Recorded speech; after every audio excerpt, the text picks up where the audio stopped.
सवाल नंबर 1, सर्दियों में गर्म पानी पीने से कौन सी बीमारी होती है? सवाल नंबर 2, सुबह खाली पेट हींग खाने के क्या फ़ायदे हो सकते हैं? सवाल नंबर 3, रोज़ाना शरीर की मालिश करने के क्या फ़ायदे होते हैं? सवाल नंबर 4, अलग अलग कमरे में सोने के क्या फ़ायदे हो सकते हैं? सवाल नंबर 5, सुबह खाली पेट गुड़ का पानी पीने के क्या फ़ायदे होते हैं? सवाल नंबर 6, रोज़ाना मोमोज खाने से कौन सी बीमारी हो सकती है? और सवाल नंबर 7, जोड़ों का दर्द दूर करने के लिए कौन सी सब्जी खाएं? सवाल नंबर 1, सर्दियों में गर्म पानी पीने से कौन सी बीमारी होती है? जैसे नंबर 1, हेल्थ एक्सपर्ट बताता है कि हमारा शरीर नॉर्मल पानी पचाने के लिए बना हुआ है, लेकिन जब हम ज़्यादा गर्म पानी का इस्तेमाल करते हैं तब यह नुकसानदायक साबित होता है। किडनी के लिए गर्म पानी को फ़िल्टर करना आसान नहीं होता है।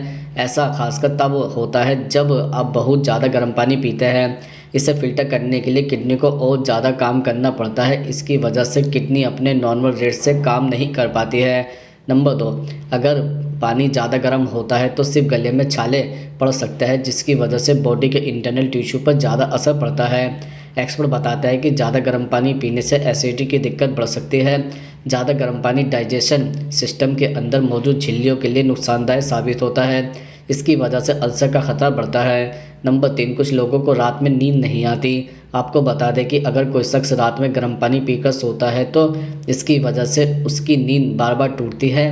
नींद में आने वाली यह परेशानी आगे चलकर तनाव का कारण बन सकती है। आयुर्वेद में बताया गया है कि अधिक गर्म पानी पीने के बजाय गुनगुना पानी सेहत के लिए ज़्यादा अच्छा होता है। गर्म पानी पीने की जगह नॉर्मल पानी को ज़्यादा तवज्जो देना ठीक रहता है। सवाल नंबर 2, रोज़ाना मोमोज खाने से कौन सी बीमारी होती है? दरअसल मोमोज को सॉफ्ट बनाए रखने के लिए इसमें एलोक्सन का नाम का एक तत्व भी मिलाया जाता है, जो हमारी सेहत के लिए हानिकारक होता है। मोमोज को बनाने के लिए मैदे में जो तत्व मिलाए जाते हैं वह सेहत के लिए सही नहीं होते हैं। यह तत्व शरीर के पैंक्रियाज को नुकसान पहुंचा सकते हैं। इसके अलावा यह डायबिटीज़ के खतरे को भी बढ़ा देते हैं। आपको पता होगा कि मोमोज वेज और नॉनवेज दोनों ही तरह के बनाए जाते हैं। नॉनवेज मोमोज को बनाने के लिए चिकन मांस का इस्तेमाल होता है, जिसकी क्वालिटी बहुत अच्छी नहीं होती है। ख़राब चिकन मीट की क्वालिटी की किसी को भी बीमार कर सकती है।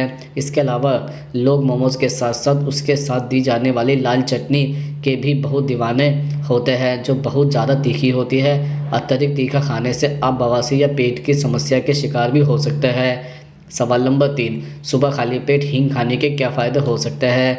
जैसे नंबर 1, हींग का सेवन पेट के लिए बहुत फ़ायदेमंद होता है। हींग में मौजूद गुण अपच की समस्या में बहुत फ़ायदेमंद होते हैं। खाली पेट एक चुटकी हींग खाने से आपको पेट से जुड़ी परेशानियों में फ़ायदा मिलेगा। अपच या पाचन तंत्र से जुड़ी समस्याओं को दूर करने के लिए आप डॉक्टर की सलाह पर हींग का सेवन कर सकते हैं। नंबर 2, ब्लड प्रेशर की समस्या में हींग का सेवन बहुत फ़ायदेमंद माना जाता है, लेकिन इसका सेवन सिर्फ डॉक्टर की सलाह के आधार पर ही करना चाहिए। हींग में मौजूद गुण शरीर में ब्लड क्लॉट होने से रोकते हैं और ब्लड सर्कुलेशन को बेहतर बनाने में फ़ायदेमंद होता है। रोज़ाना सुबह के समय हींग का पानी पीने से ब्लड प्रेशर को रेगुलेट करने में फ़ायदा मिलता है। नंबर 3, सिर दर्द की समस्या में हींग का खाली पेट सेवन करना बहुत फ़ायदेमंद होता है। हींग में मौजूद एंटी इन्फ्लेमेटरी गुण सिर दर्द की समस्या कम करने और सूजन से छुटकारा दिलाने में बहुत फ़ायदेमंद होते हैं। इस समस्या से छुटकारा पाने के लिए आप डॉक्टर की सलाह लेकर हींग का सेवन कर सकते हैं। नंबर 4, सांस से जुड़ी परेशानियों में हींग का सेवन बहुत फ़ायदेमंद होता है। हींग में एंटीवायरल और एंटी इन्फ्लेमेटरी गुण पाए जाते हैं, जो खांसी, अस्थमा और ब्रोंकाइटिस की समस्या में बहुत फ़ायदेमंद होते हैं। सांस लेने में परेशानी और जकड़न की समस्या में खाली पेट हींग का सेवन बहुत फ़ायदेमंद होता है। सवाल नंबर 4, सुबह खाली पेट गुड़ का पानी पीने के क्या फ़ायदे होते हैं? जैसे नंबर 1, संक्रमण के खिलाफ लड़ने के लिए गुड़ का पानी बहुत ही फ़ायदेमंद माना जाता है। यह शरीर की प्रतिरोधक क्षमता को बढ़ाने में मदद करता है। इसमें विटामिन BA, B6, C और मैग्नीशियम पाया जाता है। यह एंटीऑक्सीडेंट और खनिजों से भी भरपूर होता है। इससे बॉडी की इम्यूनिटी भी बढ़ती है। नंबर 2, अगर आप ज़्यादा वजन से परेशान हैं तो आपको गुड़ का पानी इस्तेमाल करना चाहिए। इससे आपकी बॉडी में जमा वसा कम होने लगेगा। इसमें पोटेशियम मौजूद होता है, जो बॉडी में इलेक्ट्रोलाइट और मिनरल के लेवल को संतुलित करता है। इसके अलावा यह चयापचय को भी बढ़ाने में मदद करता है और बेवजह की चर्बी को घटाता है। नंबर 3, अगर आप गुड़ का पानी पिएंगे तो इससे बॉडी के विषाक्त पदार्थ बाहर हो जाएंगे। इसमें अच्छी मात्रा में फाइबर पाया जाता है, जो पाचन तंत्र को मजबूत रखने में मदद करता है। इसके अलावा यह भोजन नली, श्वास तंत्र, फेफड़े, आंतों और पेट को भी साफ करता है। सवाल नंबर 5, रोज़ाना शरीर की मालिश करने के क्या फ़ायदे होते हैं? दरअसल शरीर की मालिश करने से ब्लड सर्कुलेशन अच्छा होता है, जिससे शरीर में पोषक तत्वों को ट्रांसफ़र करने और मेटाबॉलिज्म गंदगी को फिल्टर करने में मदद मिलती है। मालिश दर्द और तनाव को कम करने में भी मदद करती है, जो इम्यूनिटी को नेगेटिव रूप से प्रभावित करता है। चूँकि तनाव और इससे जुड़े अन्य मेंटल फैक्टर्स को मालिश से कम किया जा सकता है। यह दिमाग की सेहत को आकार देने और इसे बेहतर बनाने में मदद करता है। एक बेहतर मेंटल हेल्थ का संबंध बेहतर इम्यूनिटी से रहा है। अध्ययनों से पता चलता है कि मालिश शरीर में लिम्फोसाइटों मतलब ऐसे सेल्स जो इम्यूनिटी को मजबूत बनाए रखने में मदद करती है की संख्या को बढ़ाने में मदद भी करती है।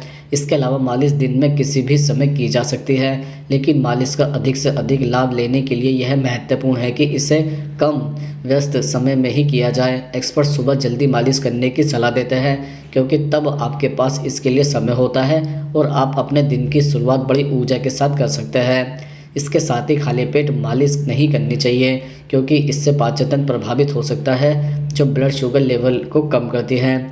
इसलिए यदि आप सुबह जल्दी मालिश करने का प्लान कर रहे हैं तो इससे पहले आप हल्का नाश्ता या फल खाएं। सवाल नंबर 6, जोड़ों का दर्द दूर करने के लिए कौन सी सब्जी खाएं? जैसे नंबर 1, जोड़ों के दर्द को कम करने के लिए आप फली वाली सब्जियों को अपनी डाइट में शामिल कर सकते हैं। इससे घुटनों में ग्रीस बढ़ता है। इन सब्जियों में मिनरल्स, प्रोटीन और फाइबर जैसे पोषक तत्व होता है। सोयाबीन, छोले और ग्रीन बीन्स जैसी सब्जियों में एंटीऑक्सीडेंट और एंटी इन्फ्लेमेटरी गुण होते हैं। इससे जोड़ों का दर्द और सूजन भी कम होता है। नंबर 2, केल जैसे पत्तेदार साग सब्जियां पोषक तत्वों से भरपूर मानी जाती है। यह जोड़ों के लिए बेहतर विकल्प माना जाता है। इन सब्जियों में बीटा कैरोटीन, एंटीऑक्सीडेंट और विटामिन सी जैसे पोषक तत्व होते हैं। इसके अलावा इनमें कैल्शियम भी होता है, जिससे हड्डियां मजबूत होती है। नंबर 3, हल्दी, लहसुन, प्याज और अदरक में एंटी इन्फ्लेमेटरी गुण पाया जाता है। ऐसा माना जाता है कि यह सब्जियां गठिया की बीमारी से उपयोगी होता है। इसके अलावा एक रिपोर्ट में बताया गया है कि लाल मिर्च में विटामिन सी भरपूर मात्रा में होता है और इस विटामिन से बॉडी में कोलेजन बनता है। यह जोड़ों के कामकाज को बेहतर बनाने में मदद करता है। सवाल नंबर 7, अलग अलग कमरे में सोने के क्या फ़ायदे हो सकते हैं? जैसे नंबर 1, पति पत्नी को अगर अलग अलग कमरे में सोने का सबसे पहला और सबसे ज़रूरी फ़ायदा यह होता है कि दोनों की नींद में कोई डिस्टर्ब नहीं होता है। अगर आप कई सालों से अपने पार्टनर के साथ सोते आ रहे हैं तो आप पाएंगे कि आपकी नींद पूरी नहीं होती है। ऐसे में अगर आप अलग अलग कमरे में सोते हैं तो आप दोनों की नींद अच्छी तरह से पूरी होती है और आप सुबह अच्छा फील करते हैं। नंबर 2, कुछ समय की दूरी आपके रिश्ते को ज़्यादा बेहतर बना सकती है। साथ ही आपको रिलैक्स करने का समय मिलता है। इसके कारण आपको गुस्सा भी शांत होता है। ऐसे में अगर आप दोनों का किसी बात पर झगड़ा हो गया है तो भी आपको अलग अलग कमरे में सोना चाहिए। नंबर 3, अलग अलग सोने से आपको अपने लिए समय मिलता है। ऐसा इसलिए क्योंकि कभी कभी ऐसा हो आपका पार्टनर टीवी देखना चाहता है या फिर ऑफिस के काम करना चाहता है, तो ऐसे में आपकी नींद खराब होती है और मानसिक तनाव भी बढ़ता है। वहीं अगर आप अलग कमरे में सोते हैं तो ऐसी कोई दिक्कत नहीं होती है।